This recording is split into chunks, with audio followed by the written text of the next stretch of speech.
नमस्कार, study BNY channel पे आप सभी का बहुत बहुत स्वागत है। दोस्तों, आज की वीडियो में हम जानेंगे घर्षण बल क्या होता है, घर्षण बल कितने प्रकार का होता है और घर्षण बल किस प्रकार कार्य करता है। इन सारी टॉपिकों को बहुत अच्छे तरीके से समझने का प्रयास करेंगे। तो चलिए बिना देर के इस वीडियो को शुरू करते हैं। एक चीज हम बहुत अच्छे तरीके से देखें हैं या समझें, यदि मेज पर कोई पुस्तक है और उस पुस्तक को क्षैतिज दिशा में हम कोई वेग देके या धक्का देके छोड़ देते हैं, तो कुछ समय पश्चात जो हमारी पुस्तक होती है वह विरामावस्था में आ जाती है। इससे एक चीज स्पष्ट हो रहा है कि उस पुस्तक पर कोई न कोई ऐसा बल कार्य कर रहा है जो मेज पर पुस्तक की गति का विरोध कर रहा है, जिसके कारण पुस्तक हमारी रुक जा रही है। और उसी बल को हम क्या कहते हैं? घर्षण बल कहते हैं। यह घर्षण बल पुस्तक व मेज के अणुओं के बीच पारस्परिक क्रिया से उत्पन्न होता है। तो इस प्रकार अगर हम परिभाषा की बात करें तो परिभाषा क्या लिख सकते हैं? परिभाषा हम लिख सकते हैं घर्षण बल की कि दो पिंडों के अणुओं के पारस्परिक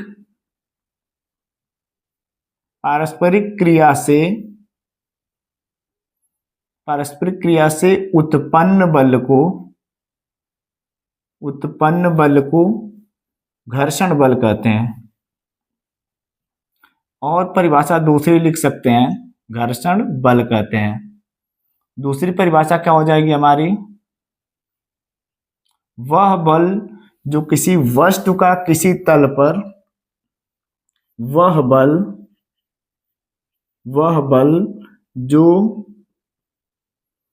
किसी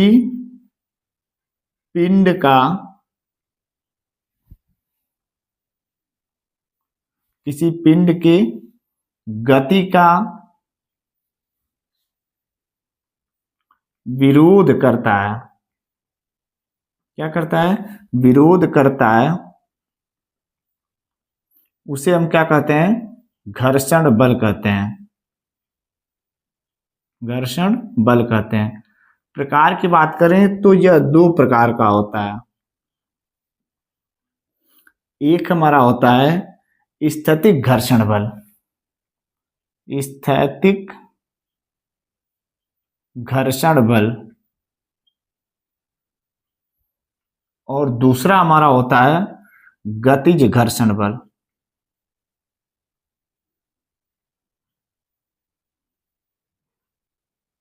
यानी यहां से एक चीज स्पष्ट है, अभी हम लोग क्या पढ़ रहे हैं कि जब हम पुस्तक को धक्का देकर छोड़ देते हैं तो पुस्तक हमारी विरामावस्था में आ जाती है, उस पर कोई ना कोई बल कार्य कर रहा है, उसे हम घर्षण बल कहते हैं।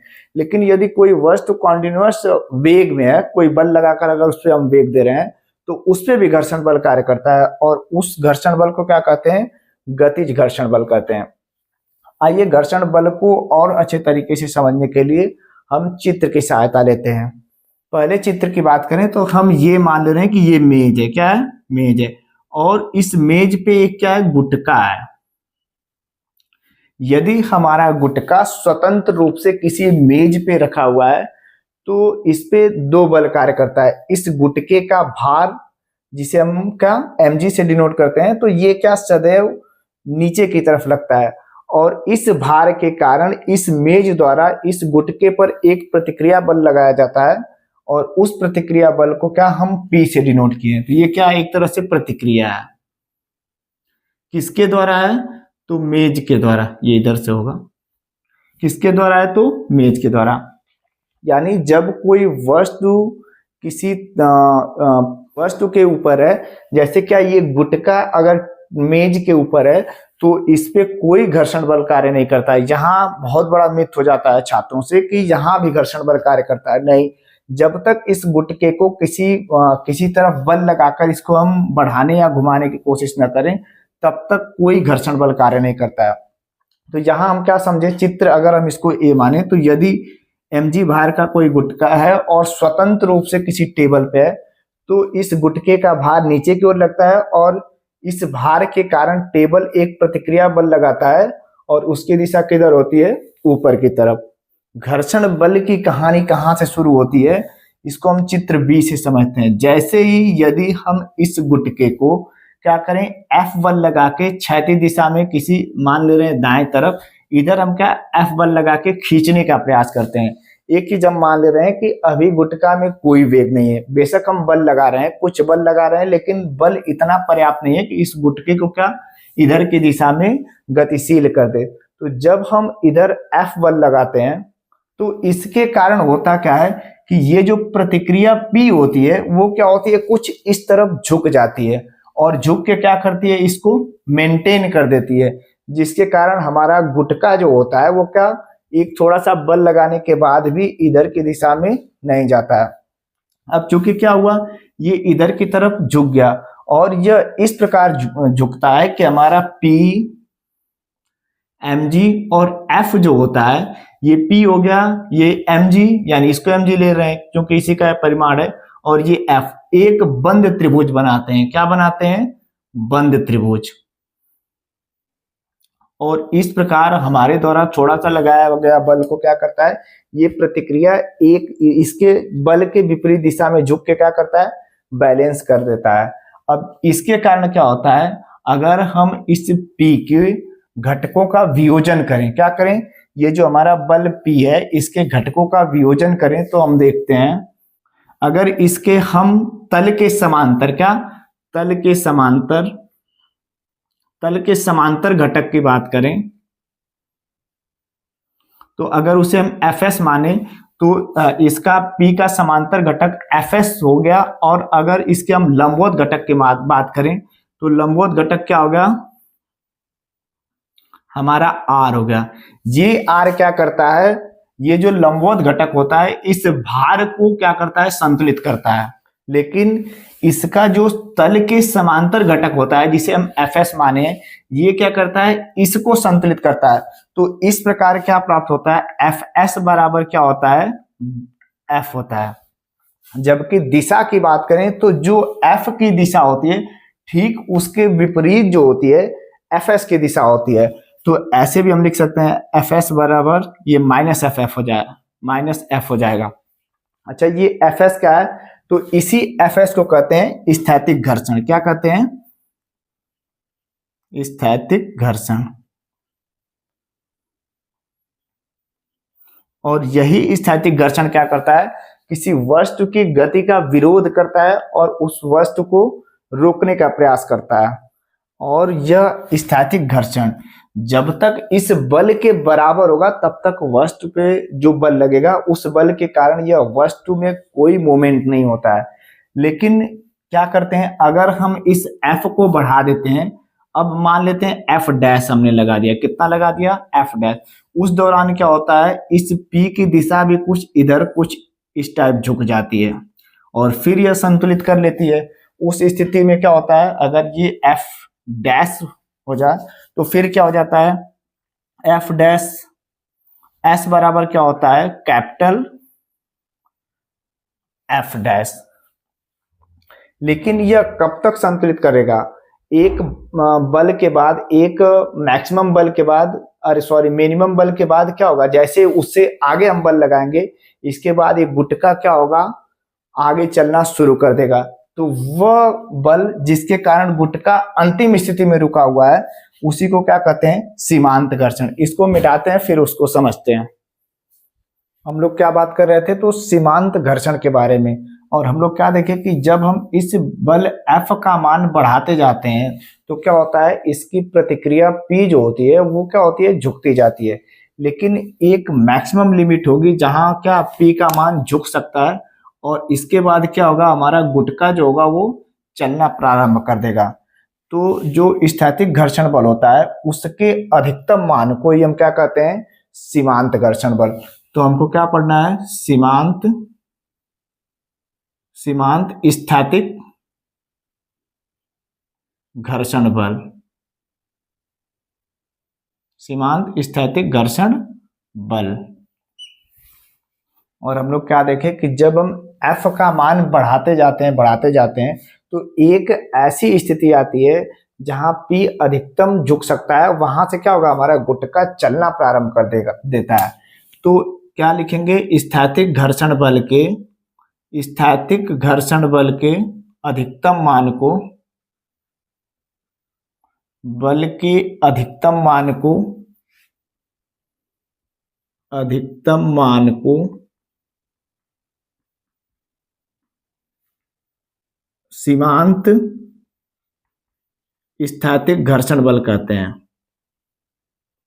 सीमांत स्थैतिक घर्षण बल कहते हैं।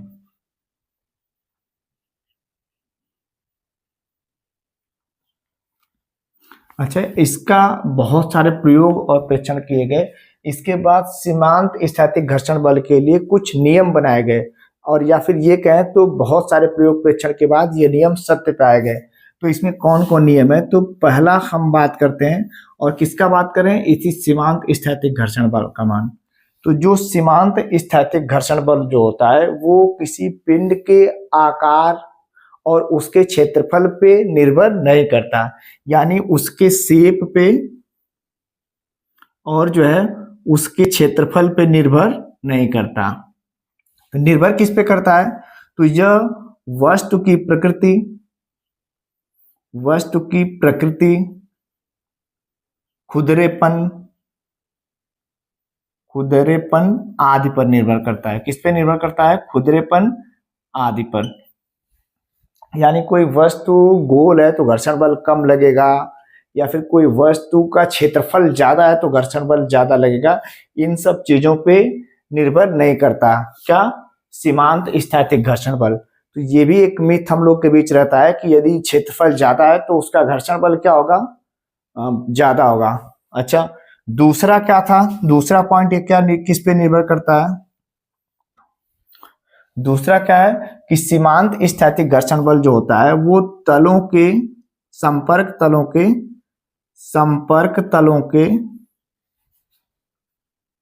तलों के स्पर्श रेखीय होता है। क्या होता है, स्पर्श रेखीय, या फिर ये कह सकते हैं समांतर होता है। यानी समांतर होता है, यानी जो हमारा सीमांत स्थैतिक घर्षण बल जो होता है वो संपर्क तलों के समांतर होता है। और दिशा की बात करें तो जो कोई पिंड जिस दिशा में गति करता है ठीक उसके क्या होता है, विपरीत दिशा में होता है। किसके, जिधर पिंड हमारा गति करता है। तो सीमांत स्थैतिक घर्षण बल जो होता है वो क्या होता है, विपरीत दिशा में होता है।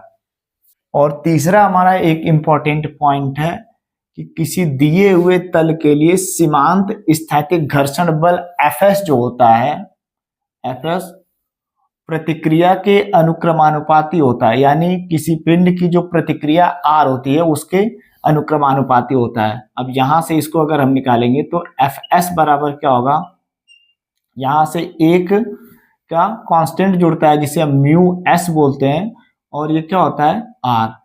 तो ये होता है सीमांत स्थैतिक घर्षण बल का सूत्र होता है। यानी सीमांत स्थैतिक घर्षण बल क्या होता है, अभिलंब प्रतिक्रिया के अनुपाती होता है। कहाँ, किसी दिए हुए तल के लिए, यानी जिस तल पर घर्षण बल कार्य करता है उस तल के लिए सीमांत स्थैतिक घर्षण बल अभिलंब प्रतिक्रिया उस पिंड के अभिलंब प्रतिक्रिया के अनुक्रमानुपाती होता है। यानी Fs अनुक्रमानुपाती R, यहां से अनुक्रमानुपाती को हटाएंगे तो एक नियतांक जुड़ेगा जिस म्यू एस, जिसे हम क्या कहते हैं, स्थैतिक गुणांक बोलते हैं।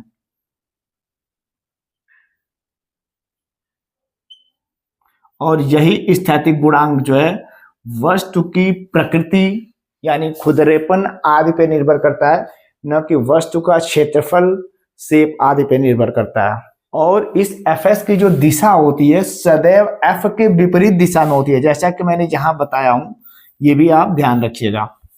अब दूसरा हमारा क्या है, इसको मिटाते हैं, फिर दूसरे वाला जो क्या है, गतिज घर्षण बल, गतिज घर्षण बल ही बोलते हैं।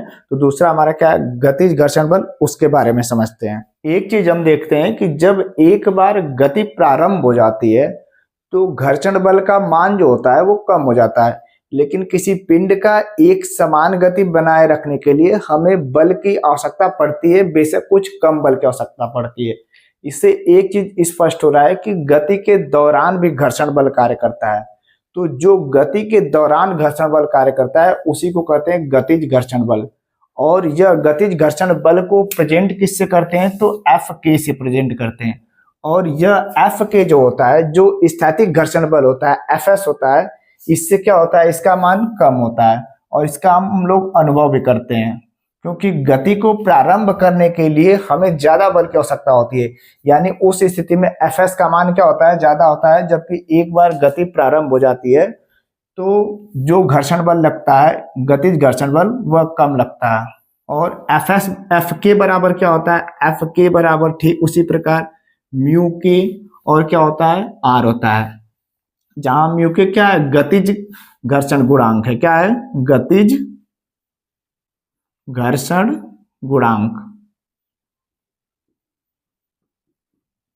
और एक चीज और होता है, जो हमारा म्यू के होता है, इसका मान क्या होता है, कम होता है। किससे, म्यू एस से। इस वीडियो में हम लोग जाने घर्षण बल क्या होता है, घर्षण बल के प्रकार कितने होते हैं और घर्षण बल कब कार्य करता है। यहीं से दोस्तों इस वीडियो को करते हैं समाप्त। उम्मीद करते हैं दोस्तों ये वीडियो आपको पसंद आएगी। अगर वीडियो पसंद आती है तो प्लीज वीडियो को लाइक करिएगा और अपना प्यार देने के लिए हमारे चैनल को सब्सक्राइब करिएगा। मिलते हैं अगले वीडियो में, तब तक के लिए जय हिंद, जय भारत।